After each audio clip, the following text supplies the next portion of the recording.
Welcome back to the channel. I am the Darklight Emissary, and this video is a brief overview on the backbone of the Imperium, the numberless Astra Militarum, or Imperial Guard regiments of the Imperium.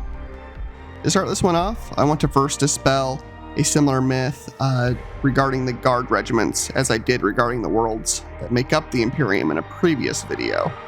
Often the worst situations the Guard have to deal with are the ones we see most.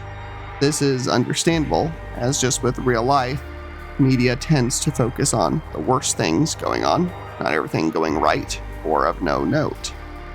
Regarding the Guard, it's similar to planets. Just as not every planet is a death world or hive world, not every Guard regiment is a cracked out elite team who wears only gas masks like the Death Corps of Krieg or the 80s inspired Catachan forces who are all basically 80s style super warriors like Rambo or something like that. It's important to understand that the size of the Imperium allows for at least one example of something possibly existing. While Space Marines are all at a baseline elite, the same cannot be said for Imperial Guard regiments. They are more about specializations. Some Space Marines are specialized as well, as we've talked about, but with Guards units, it's much more specific. They run the gamut of sizes, specializations, generalizations, cultures, and creeds, all united by the single loyalty to the often distant God Emperor of mankind. Many Guard regiments simply hold a posting on a world and may not see combat for years at a time, if ever even. Many Guard units start out as planetary defense forces, and they might just serve their duty watching over their world and not really see combat. As pivotal and normal as conflict is to the Imperium, it is such a big place that the many individuals in the Guard are posted at rather boring postings, and it's very important to realize this. Many of these Guard regiments are made up of very normal people too, who get married to each other and even have families with each other. Not every regiment is devoured in a meat grinder against chaos or the Grainskin menace, or even sees any level of that combat. Those situations simply provide the best content for a novel, or the wars we see fought in the just to make the media of 40k fun for us that are interested in warfare. But I often like to see around the periphery of that, instead of just what's referred to as, I guess, bolter porn or just combat. I like to see when characters are developed a bit more.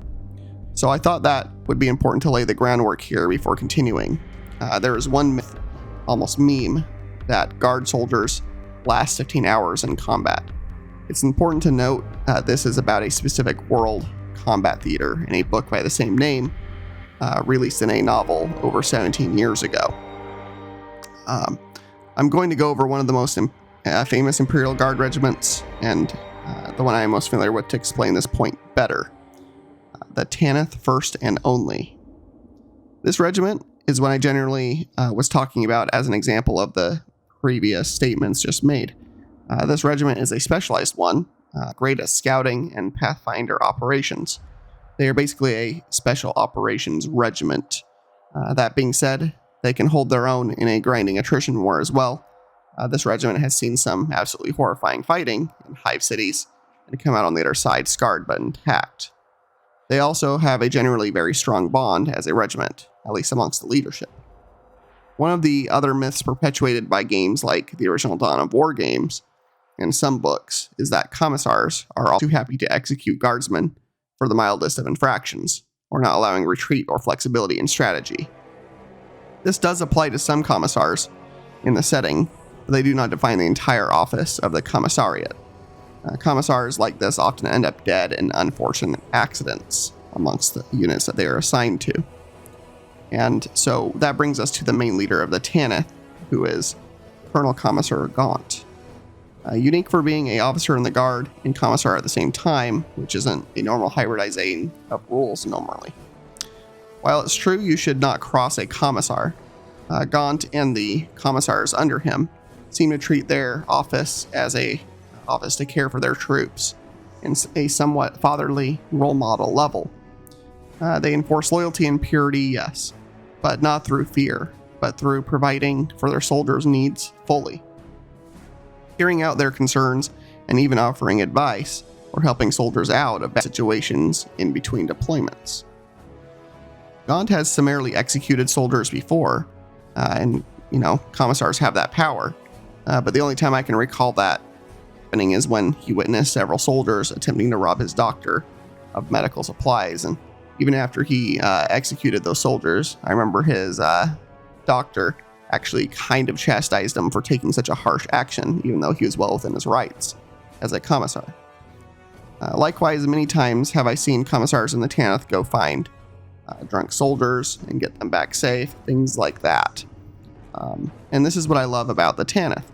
They are an awesome, generally elite fighting force, but they convey a general human element that sometimes is lost, even from guard regiments sometimes, when memes and extremes are considered the norm. One of my favorite parts of one of the later Tanith books is when a soldier simply visits another officer's quarters, and his wife, who is also an officer, is there along with their children, and they're discussing some regiment business during dinner. It's completely at odds with the depiction of guard regiments simply being used up in some horrifying conflict that lasts, for months and they never sleep and things like that. That being said, the Tanith may be an exception here, which is why there's novels about them, and Gaunt protects his regiment somewhat from being used that way. I still remember the end of one of the books is Gaunt injured and demanding a promise from a top leader visiting him at his bedside that, never to use his men and women like in a meat grinder or as cannon fodder, because in this specific book, they were kind of used to blunt an enemy force in a callous way, and Gaunt basically had the both the honors and grit to request that from top leadership in the Imperial Guard. The Tanith are specialists mostly in scouting, as mentioned before, having come from a world of moving migratory forests. Most of their troops have native inbuilt compass type of orientation ability. They are used for going after hard targets, utilizing stealth and other roundabout strategies to achieve their missions. One of the most memorable being a small team of Tanith sent to infiltrate a chaos-occupied world to assassinate a traitor guard general, and get off that world unscathed by chaos or casualties.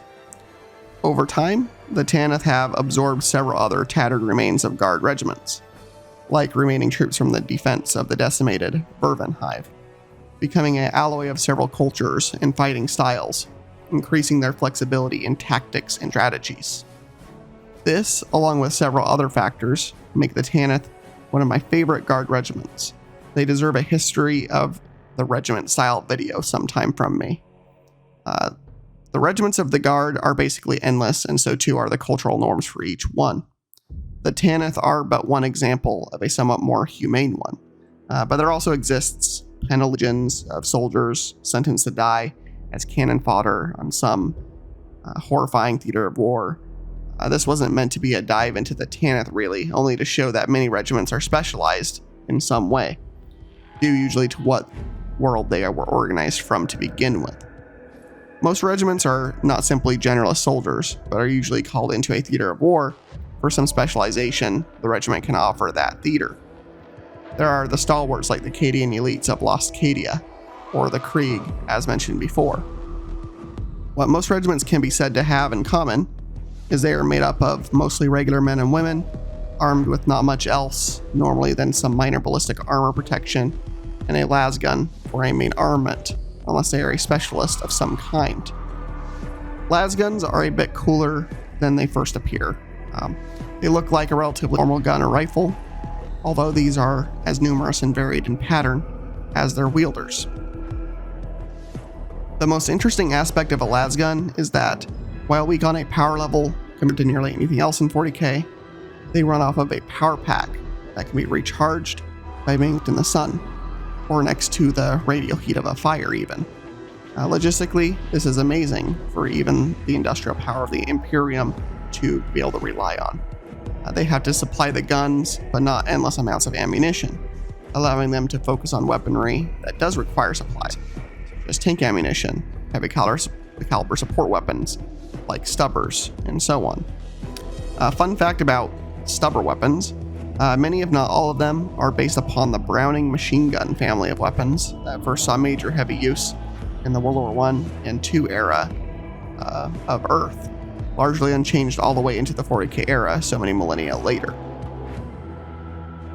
And this is appropriate. As mentioned earlier on, the Imperial Guard regiments are often inspired upon and echoes of militaries of old Earth, either as out-of-setting inspirations or arguably as some last vestige inspirations still clinging to some societies within the setting. If you can think of it, chances are it probably exists in some corner of the Imperium, from even feudal knights still. Some of the artwork I'm going to put in is kind of this interesting blend between really old armor, old fighting styles mixed with 40k art. Some of them are some of my favorite pieces that kind of show this dichotomy between the far future technology and sometimes how low tech some of these soldiers can be. This being said, one of the most well-known regiments in the setting is the Cadian Shock Troops.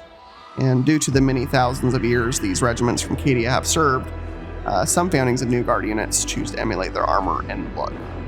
And this explains why they look like this in games like Dawn of War, when you play as the Guard, and that Guard doesn't come from Cadia, but they look exactly like Cadian variant troops.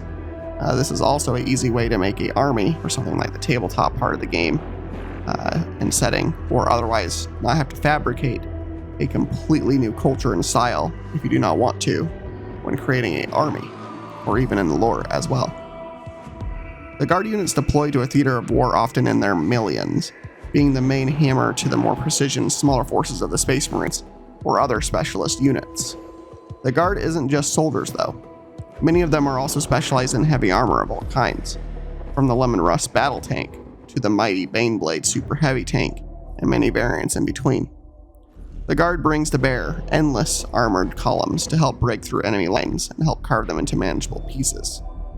Along with this comes heavy artillery as well, bringing endless thunder from the skies.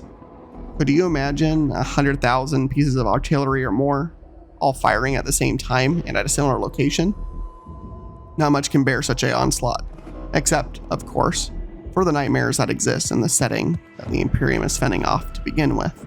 That makes Warhammer 40k Warhammer 40k.